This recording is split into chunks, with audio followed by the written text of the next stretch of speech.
Vamos a hablar hoy sobre posición intercuspidea.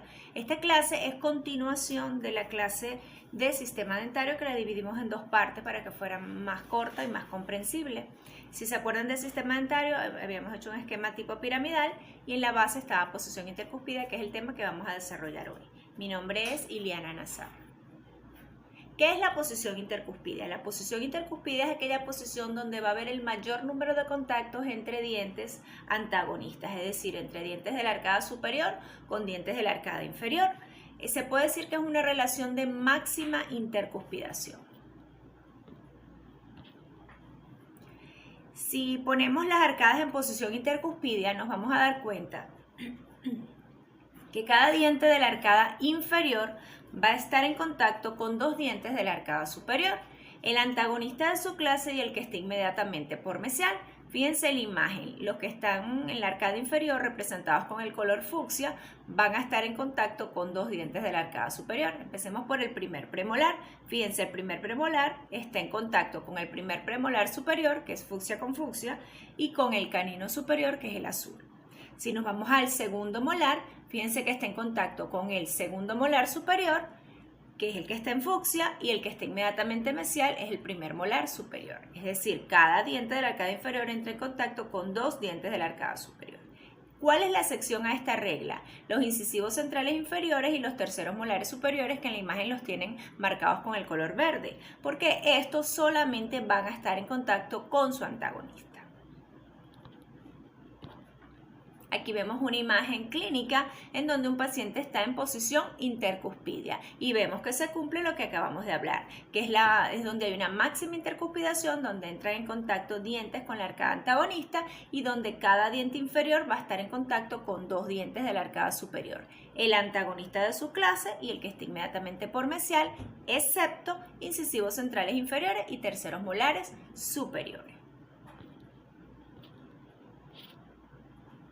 Si vemos las arcadas en esta imagen, vemos que los dientes inferiores, si nos vamos a la imagen inferior, van a estar en una posición ubicados más hacia lingual y hacia mesial en relación a los dientes superiores. Fíjense, en la imagen inferior, los dientes inferiores son los que tienen la imagen más nítida y los que están marcados como en marca de agua son los superiores. Fíjense que al contactar, estos inferiores están ubicados hacia lingual y hacia mesial y es por eso que contactan con el diente que esté inmediatamente por mesial. ¿Se acuerdan que hablamos en sistema dentario que va a haber una sobreoclusión en donde la arcada superior sobresale en relación a la arcada inferior? Y eso lo vemos aquí en esta relación intercuspidea, cómo se produce. Recordemos un poquito también de lo que hablamos en la clase del sistema dentario, lo que eran las cúspides descéntricas y los que eran las cúspides guías. ¿Cuáles eran las cúspides descéntricas? Las vestibulares inferiores y las palatinas superiores. Ellas eran las que podían articular dentro de la mesa oclusal antagonista si hablábamos de un solo diente o dentro de la tabla oclusal si hablábamos de todo, y ellas son las responsables de determinar lo que es la dimensión vertical. Ellas tenían potencial para el contacto en su lado externo, así como también se alojaban dentro de esa fosa correspondiente. Mientras que las cúspides guías, ¿cuáles eran? Las vestibulares superiores y las linguales inferiores, las que sobresalen más desbordadas, más sobresalientes, y ellas son las que protegen los tejidos blandos. Fíjense que ellas son las responsables que no nos estemos mordiendo el carrillo y la lengua. Ellas articulaban fuera de la tabla oclusal antagonista si hablábamos de todos los dientes, o fuera de la mesa oclusal si hablábamos de un solo diente, y sus lados externos no tenían potencial para el contacto. Vemos aquí esa sobreoclusión horizontal de la que estábamos hablando. Fíjense en la imagen donde están los dos molares, lo que está marcado con rojo es lo que sobresalen, y estas son exactamente las cúspides guías porque guían los movimientos y protegen de los tejidos blandos. Fíjense como la C es lo que representa el carrillo y la B en ese sentido es la lengua, y evitan que nos estemos mordiendo. Aquí también vemos cómo esa sobreoclusión se da y que por eso los dientes inferiores van más hacia lingual y más hacia mesial. Esta posición intercuspidia, esta interdigitación que se va a dar entre dientes superiores e inferiores es lo que me va a dar la estabilidad de la mandíbula en relación al cráneo. Cuando nosotros estamos en posición intercuspidia, y los invito a que lo hagan en casa para que practiquen, cuando uno ocluye, muerde, si presionamos un poquito, vamos a sentir que hay unos músculos que se contraen. Estos son los músculos elevadores. Van a ser, si ponen su mano acá, van a sentir el macetero. Si ponemos la mano acá, los haces anteriores del temporal. Y en la parte interna, que no lo podemos sentir, se contrae el pterigoideo interno. Estos músculos elevadores tienen que estar contraídos para que nosotros tengamos esta máxima intercuspidación, esta posición intercuspidia. Pero si yo quiero pasar de esta posición intercuspidia a otra posición, llámese apertura, protrusiva o lateralidad, es necesario que estos mismos músculos elevadores se relajen. Entonces van a estar contraídos en posición intercuspidia y para cambiar de esa posición a otra tienen que relajarse. Ahora hablemos un poquito de lo que es la superficie funcional externa, que lo mencionamos ligeramente en sistema dentario. Hablamos que cada cúspide descéntrica, que está representada en esta imagen con el color fucsia, que son vestibulares inferiores y palatinas superiores, ellas articulan dentro de la mesa oclusal antagonista. Y su lado externo, que es esa flechita que está pintada en verde, tiene potencial para el contacto en las cúspides descéntricas. Entonces vemos allí que dice, el lado externo de la cúspide descéntrica va a permitir que la punta de la cúspide se aloje dentro de esa tabla oclusal. Ese lado externo me va a permitir que ella se aloje allí. Ese lado externo debe medir aproximadamente 1 milímetro o menos. En el caso de un contacto normal en posición intercuspidia, es suficiente con que esa pequeña área de la superficie externa de la cúspide descéntrica esté para que se aloje de manera adecuada, o sea, no debería ser mayor que eso. Fíjense que es 1 milímetro o menos para que ella se aloje en la fosa que le corresponde. Los dientes anteriores, anterosuperiores y anteroinferiores, cuando nosotros estamos en posición intercuspidia, no es necesario que ellos contacten. De hecho, naturalmente, cuando estamos en posición intercuspidia, ellos están, digamos, no en contacto, superiores con inferiores.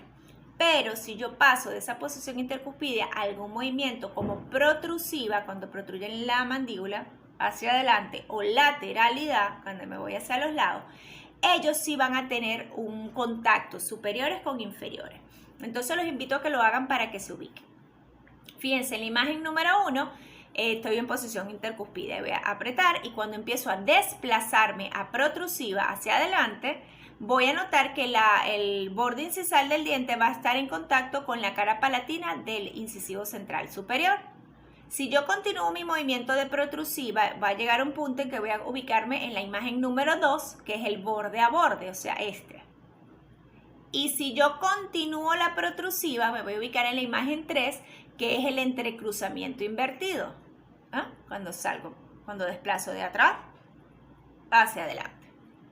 Entonces, en ese momento, estos dientes sí van a tener potencial para el contacto y por eso ese espacio o esa vertiente interna se va a llamar superficie funcional externa.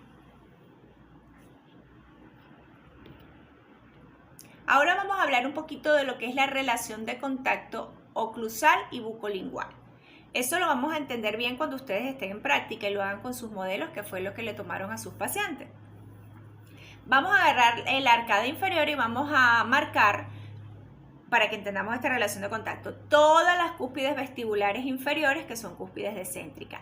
Y eso va a formar lo que se llama la línea vestíbulo-oclusal. Luego nos vamos a ir a la arcada superior y vamos a marcar todas las cúspides palatinas de los dientes superiores y vamos a obtener la línea palato-oclusal. Recordemos que estas también son cúspides descéntricas.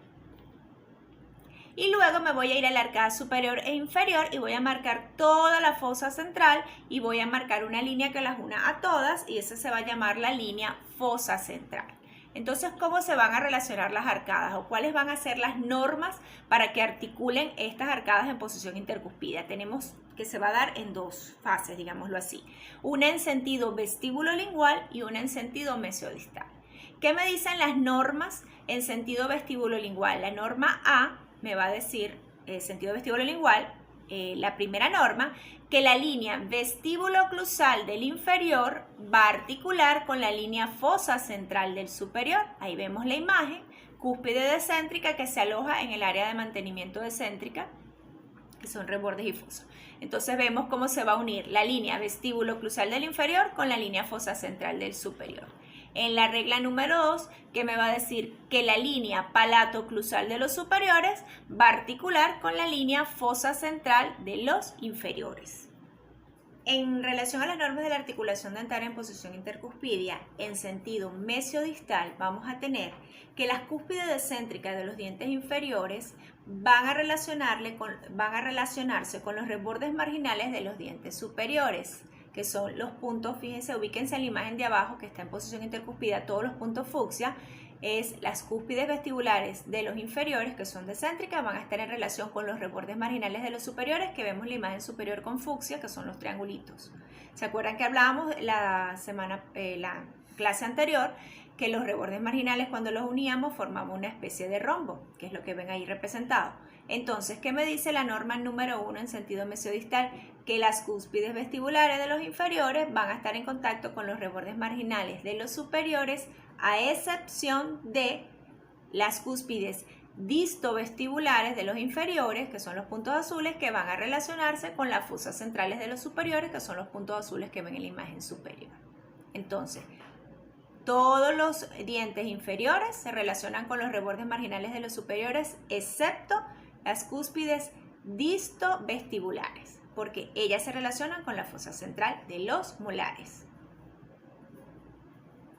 La regla número 2, en ese mismo sentido mesiodistal, que me dice que todas las cúspides descéntricas de los dientes superiores se van a relacionar con los rebordes marginales de los inferiores, excepto las cúspides mesiopalatinas, que se van a relacionar con la fosa central. Y vemos en la imagen punto fucsia con rebordes marginales fucsia, cúspides mesiopalatinas, esta es una arcada vista como por dentro, ¿ok? Cúspides mesiopalatinas relacionadas con fosa central de los molares inferiores. En relación a los dientes anteriores, decimos que el borde labioincisal de los inferiores va a estar en contacto con la vertiente palatina de los superiores cuando realicemos movimientos de protrusiva y lateralidad, y que esa línea azul que vemos en la imagen representa esa superficie funcional externa, que normalmente en posición intercuspidia no vamos a tener un contacto de los dientes anterosuperiores con anteroinferiores, pero que cuando hacemos protrusiva hacia adelante o lateralidad, allí sí se va a producir ese contacto y va a contactar ese borde incisal con toda la vertiente del incisivo central superior, y vemos abajo las imágenes que habíamos explicado anteriormente, imagen 1, 2 y 3, que es el desplazamiento, el borde a borde y el entrecruzamiento invertido. En la imagen de relación de contacto de los dientes superiores e inferiores vamos a ver marcados con fucsia lo que son las excepciones de la norma que acabamos de explicar, en donde las cúspides distovestibulares de los inferiores van a estar en contacto con la fosa central de los superiores.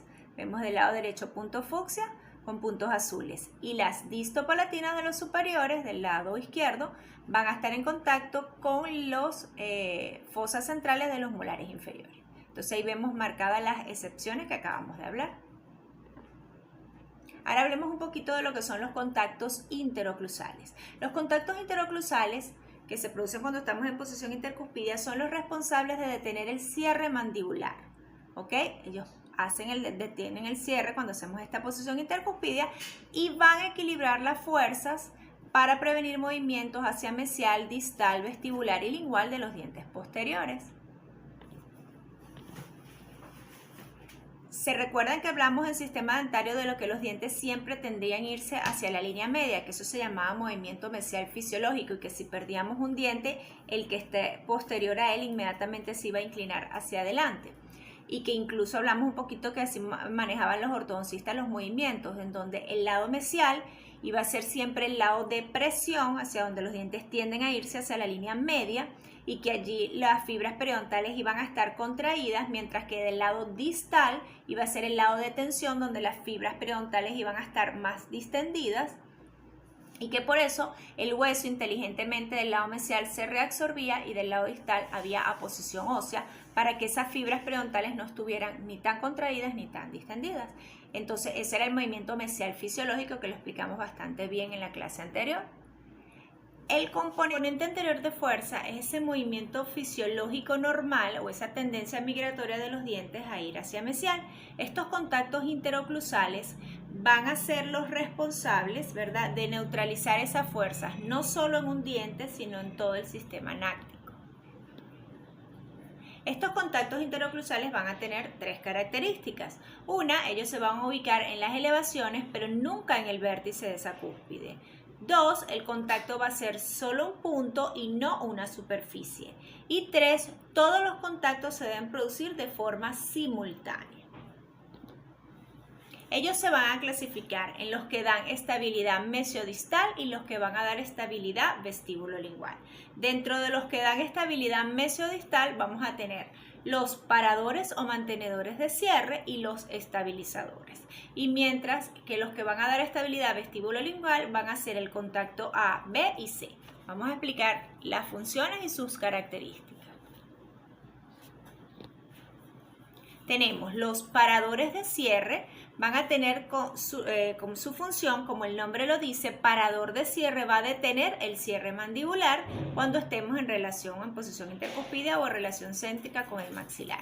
A su vez también van a neutralizar las fuerzas que van a ejercer los equilibradores. ¿Dónde se van a localizar? Estos van a estar en las inclinaciones distales de los dientes pósteros superiores y en las inclinaciones mesiales de los dientes póstero inferiores. Generalmente van a estar en los rebordes marginales y su ubicación va a estar más cerca del vértice de la elevación para permitir diferentes deslizamientos sin interferencias oclusales. Ahora vamos a ver los equilibradores que van a estar ubicados exactamente al contrario de estos. Los equilibradores, su función, como el nombre lo dice, va a ser equilibrar la fuerza que ejercen los mantenedores o paradores de cierre y van a dar estabilidad tanto en sentido mesiodistal como en sentido vestíbulo-lingual.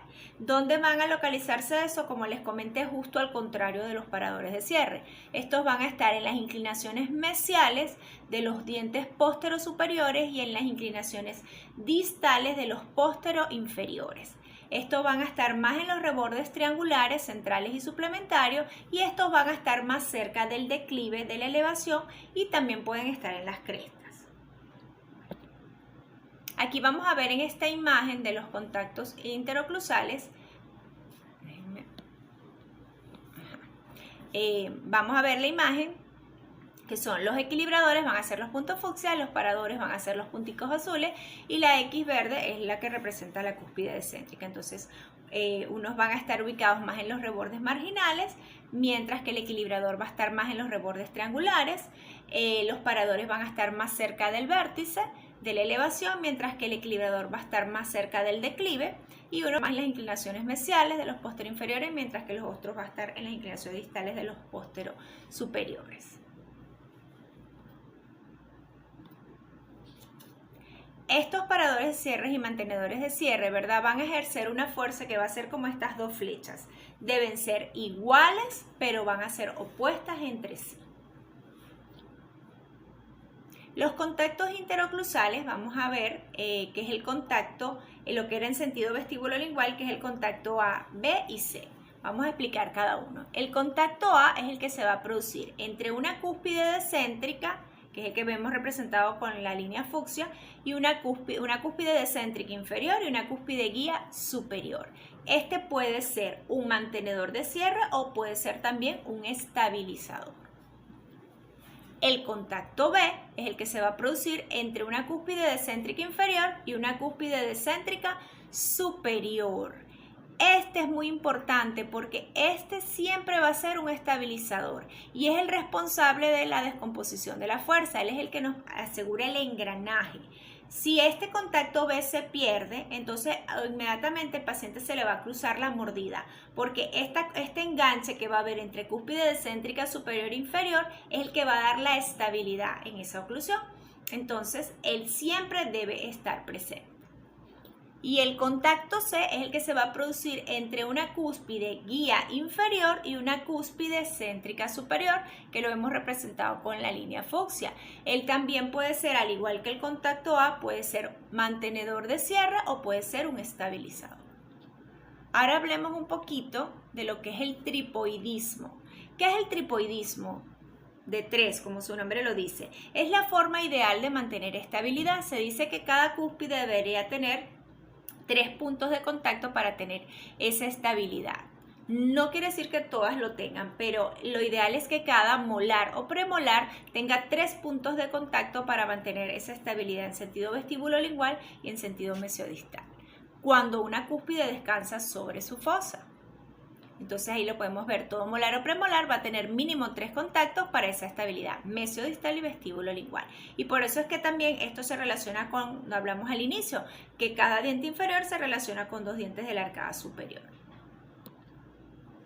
Ese tripoidismo, pues, ubiquémonos aquí en las imágenes, vemos unos triangulitos amarillos, sería donde se daría este tripoidismo, y vemos que el tripoidismo puede darse entre 2 equilibradores, que serían los puntos fucsia, y un parador de cierre, que sería el punto azul, pero dentro de esos 2 equilibradores obligatoriamente tiene que estar el punto B. Si recordamos, el punto B es el que daba entre cúspide céntrica inferior y céntrica superior y era el encargado de ese engranaje o de esa estabilidad. O puede darse también entre 2 estabilizadores, que serían los 2 puntos fucsia, y un parador de cierre, que sería el punto azul. Pero siempre, en ambos casos, debe estar el contacto B presente. Entonces es parte del tripoidismo. Bueno, muchas gracias, chicos. Esta clase es un poquito compleja, pero si la ven con detenimiento y la vemos con modelos en mano y nos ponemos un poquito a contactar y nos manejamos bien qué es cúspide céntrica y cúspide guía, pues pueden entender parte de la oclusión, que es una base importante, y pueden entender lo que es la posición intercuspidea. Bueno, fue un placer dar esta clase para ustedes. Cualquier duda, pues me contactan en el laboratorio o por el Classroom. Hasta luego.